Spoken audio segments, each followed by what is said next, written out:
Mazamos are getting oriented for hike leaders. This video assumes that you have already created an account. So if you haven't done so already, please check out that video or the link beta.mazamos.org/getting started to get your account created. So I've logged into the site and I can see over here my thumbnail image and my name. If I click on my name, I will see that I have the option to review my profile or dashboard. Let's go to profile first. Profile contains more of your static information. This is where you're going to see your bio and your contact information. You're going to see your training badges, your activity history, groups, leadership, medical information, and emergency contact.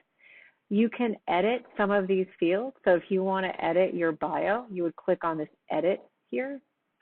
In this slide out tray, you can change your photo. You can update your name, bio. This is also where you would update your address, activity climbing history, medical conditions. This is where you can change a lot of data, so don't forget that it's here.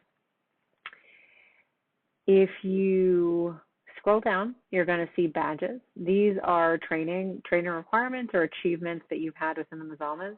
If you click on a badge, you're going to see when it expires, and if it has an earn date, you're going to see when it was earned.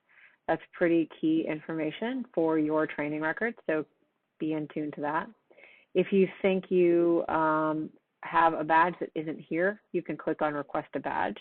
Please note that badges that are expired don't show up here. So if you had CPR in the past that's expired, you won't see it in this space. This is where you're going to see activity history. This is pulled directly from our database, so if you haven't done anything in the new system yet, you won't see it here. In time, we're going to backfill this data with old information from the Mazama database, so if you've done a lot of climbing in the past, you'll start to see that information here. Hike records have not been maintained in a database structure, so you won't see those at this point. Under leadership, this is pretty key. As a hike leader, you have this leadership section. This is publicly available from your hiking bio, so you can edit it here by clicking on Edit. You can add your leadership philosophy, your preferred pace, and then please make sure you have a leader email here. This is the email for you that's going to be publicly available, so if it's the same as your regular email, that's fine, just re-enter it here. But if you have a different one that you only use from Mazama Business, you can enter it in this field. And then always make sure to check your medical information and keep your emergency contact information up to date. Now, if we go over to dashboard, this is where we're going to see more of our timely information. So on this left-hand side, I'm going to see my schedule, and I can see that I have one thing on my schedule. I'm leading a hike. And on the right-hand side, I can see that I've got a link to my profile. You can see that I'm a Mazama member and when my membership expires. I can see other account settings such as privacy, liability waiver. And then over here on the left, I can also see this group administration section. So as a hike leader, you're definitely going to have this hike leader section available. If you don't, please contact me. Two important things to note here. This tiny URL, it doesn't work as a clickable link, but if you copy and paste this link into your browser, you'll gain access to a hike leader folder where you'll find helpful information.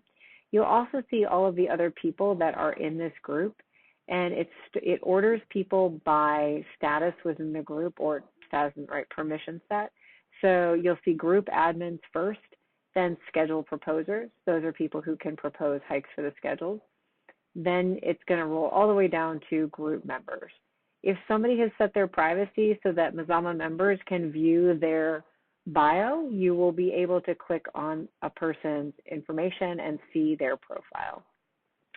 One thing, it's important to point out privacy settings. So if you want to change your privacy settings, you do so here. Everything does, except your bio, does default to private. We do that to protect your privacy. Instead of defaulting to public, where you have to go in and toggle these things down, you actually have to go in and toggle them on. So if you want just Mazama members to be able to see your data, set it to Mazama members. If you want Mazama members to be able to see your phone number and your email address, just set those to Mazama members and you can leave everything else as private. So that's just getting oriented as a hike leader with your profile and dashboard. And Before we end here, I want to just call your attention to this leading schedule. So you can see that I'm leading a hike. So if I click on this hike, I'm going to get more information about that hike. You'll see that I can see my applicants and participants, and I can manage my hike from this screen. We're going to dive more into this in scheduling and managing activities, but I just wanted to show you that that's where you're going to access your information from your dashboard. If it is a hike that took place in the past and you've already managed it, if you go over to View Profile and look at your activity history, you'd be able to look back at activities that you've done in the past here. All right, I hope you found this helpful, and now we'll dive into activity scheduling.